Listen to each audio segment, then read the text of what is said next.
Roberto Pachecoren zuzendaritzapean emanaldi beroa, unkigarria eta batez ere erritmo latinoduna eskaini du Euskadiko ikasleen jazz orkestrak Bermeon. Jazzber jaialdiari hasiera ezin hobea emanez.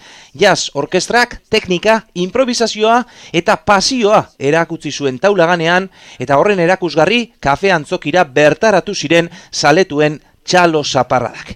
Euskadiko jazz arrobia benetan indartzu dagoela eta Pachecok berak esan bezala urte batzuk barru kontutan hartu beharreko izen handi ugari ikusi ditugu taulaganean ikasleen artean. Gogoratu, jazzak ez du etenik Bermeon, uztailaren 4, 5 eta 6 ere punta-puntako artistak izango dira kafe antzokian Jazzber jaialdian.